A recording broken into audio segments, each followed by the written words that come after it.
What's up, everybody? This is Devin Norton at Upward Bound, and today we're going to talk about time management as we continue our series on soft skills and improving those. So I work at the college and I work at a church and I lead music there and manage the tech and online presence and lead some teams. I have a media business where I make photography and videography. I make music and I go out and perform in public. And I have hobbies like mountain biking and playing disc golf and going to the gym that I'm always doing. And if you know me, you know that I'm always looking for something else to get into and something else to fill my time with. So how do you do that?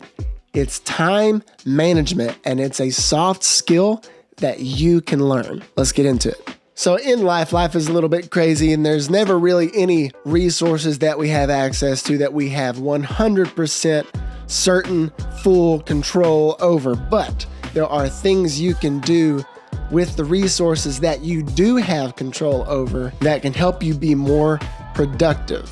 The first one is money. And that represents what you can get other people to accomplish for you. For example, Elon Musk has a lot more money than you or I have.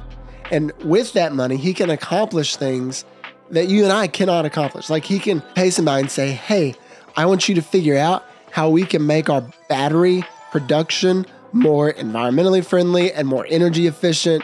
And that way we can grow our profit margins. Now, for you or I to do that, it would take years of learning and school and study. We don't have money. We can just pay someone who's done all that stuff. Elon Musk, he can buy people's talents and their gifts and their abilities and accomplish things through his money. All right. Second thing is energy. Now, your energy represents what you can do for yourself and others. Now, what do I mean by energy? I mean like the way that we spend our time. So like the emotional energy that you put into a relationship or the physical energy that you put into a work project. It's energy. We have a finite amount of, we don't have an unlimited energy, so we have to know how to use that wisely. And some people have more energy than others, just like some people have more money than others. Now, the disparity there is a little bit less drastic in most cases, but it's still not the same across the board. But the one thing, the third and final resource that we have control over, at least somewhat,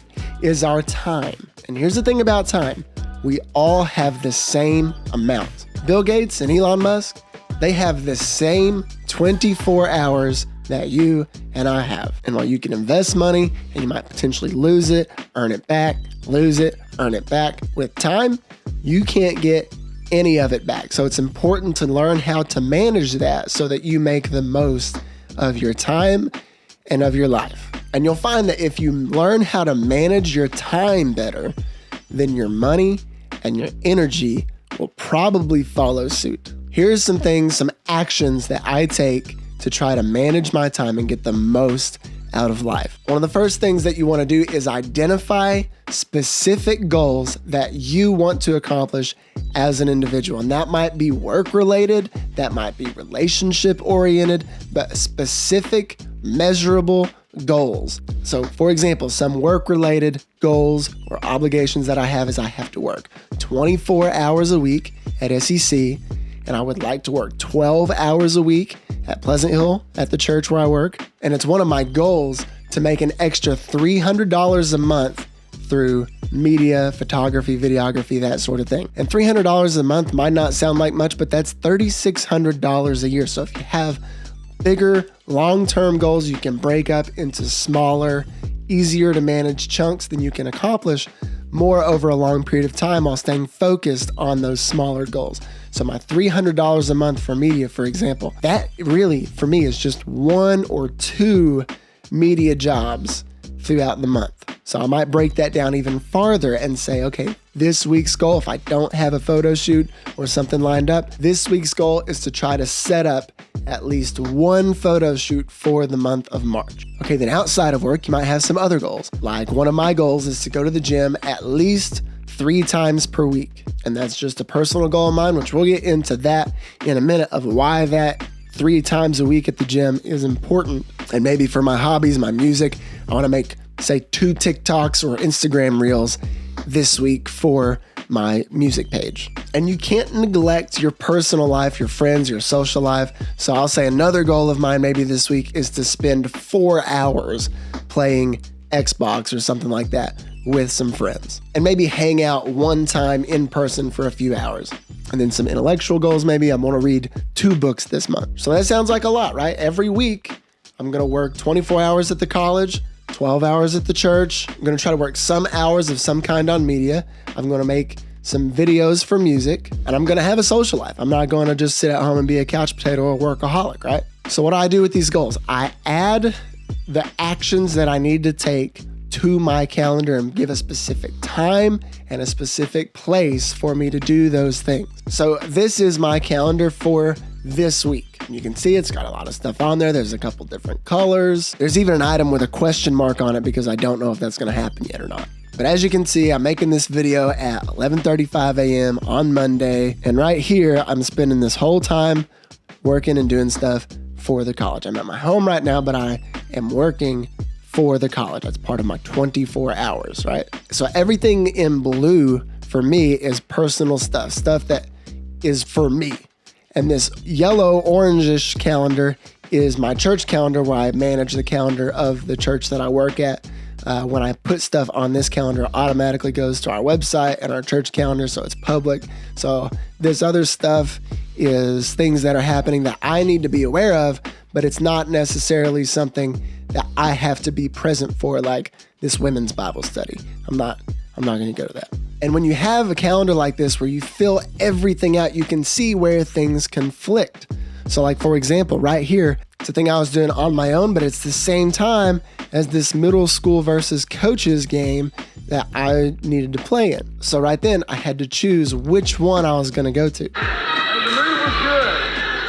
And you'll notice on here, I have some things like grocery run, gym, things like that reading and coffee, like things that aren't necessarily an appointment or a meeting or something that's with other people. But if it's on my calendar, I'm much more likely to do it and plan for it. You got to remember the plan for Taco Tuesday. So you see some examples there of sometimes you have events that might conflict, and it's important to have a calendar so you can have as few of those as possible. But I want to take a moment here and point something out. A lot of people are afraid to make a calendar or afraid to have commitments and times and dates on specific things because you're afraid that it might keep you from doing something else that you want to do. But in reality, the more you plan and the more you add to your calendar, the more available you can be and plan those things that you want to do. And you end up doing more things that you enjoy and more things in your social life than you would if you were to just not plan anything at all. So sometimes when people ask us to do things, or maybe if we try to make appointments or meetings with people, we want to say no because we don't feel like it in the moment. But in reality, we have the time and energy for it most likely.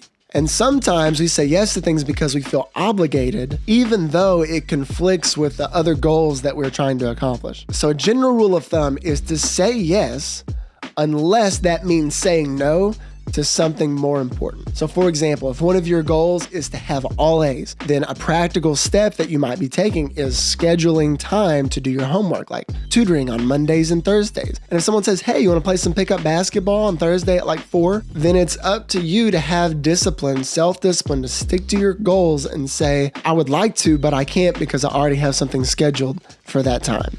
And then maybe you could say, you know what, but I get out at 5, and if you wait till like 5:30, then I can make it. And you can accomplish your grades and your social life and physical activity all at the same time because you planned for it. I'm going to tell you a hard truth right now, but you need to hear it and you need to know this. People can and will make time for things and people that they want to. If you find yourself always saying, I wish I could, but I don't have time, then you are lying to yourself. You need to take a hard look at the mirror and ask yourself, where does my time and my money go?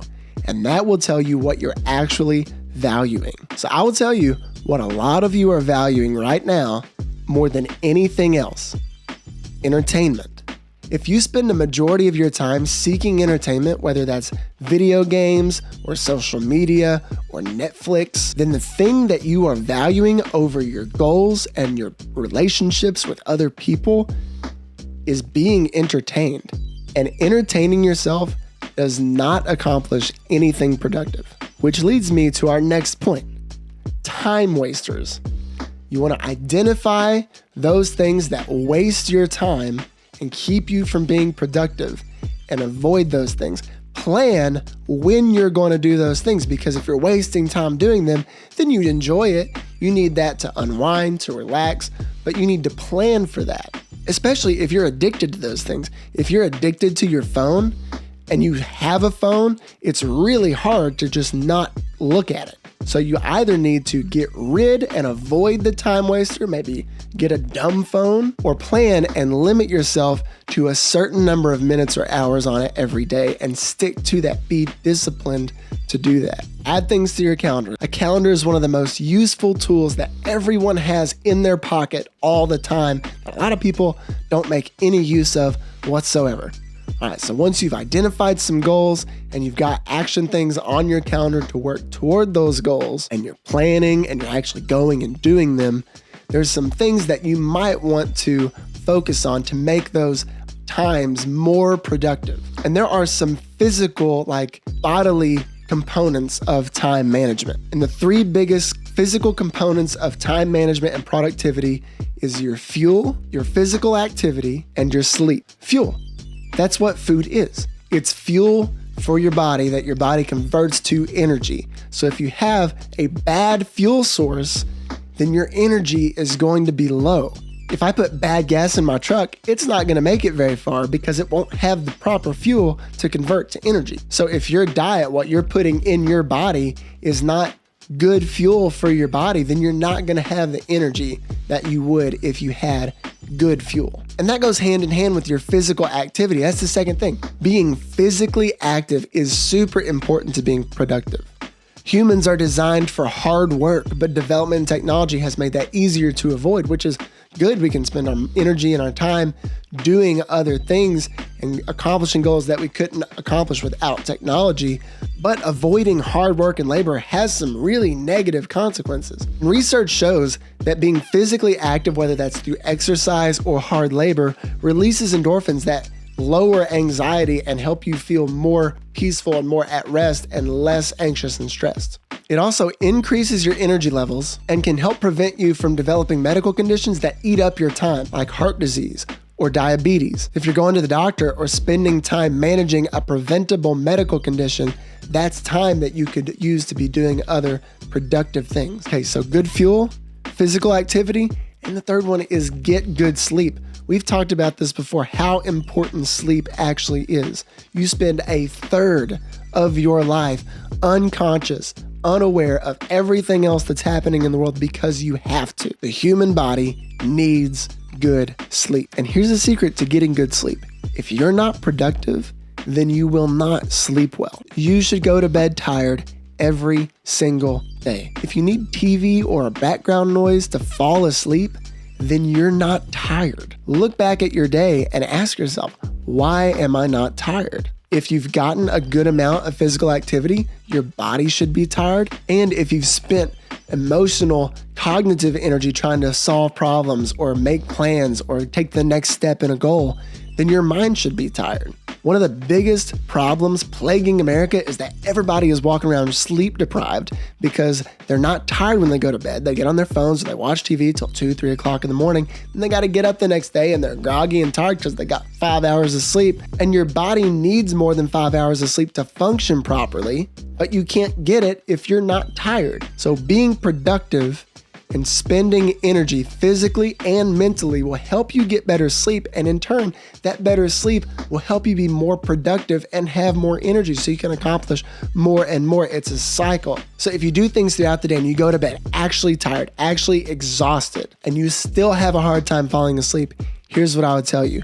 Keep your phone out of arm's reach and don't have a TV on when it's time to sleep. My phone sits across the room. That accomplishes two things. One, it keeps me from being on my phone when I should be sleeping. And two, it keeps me from sleeping in past the alarm and missing opportunities to be productive because I have to actually get up in order to turn the alarm off. So I know that's a lot, but if you implement those 4 things, and it really was just 4 things, then that will help you manage your time and be more productive in almost every area of life. The 4 things were make a calendar and stick to it, eat well, exercise, get some physical activity, and get some sleep. That's the 4 things that will help you manage your time well and be more productive. So Upward Bound students, if you're watching this on the Google Classroom as part of your stipend credit, fill out the Google form that's attached, and that will be the assignment that you need to get stipend credit for this month.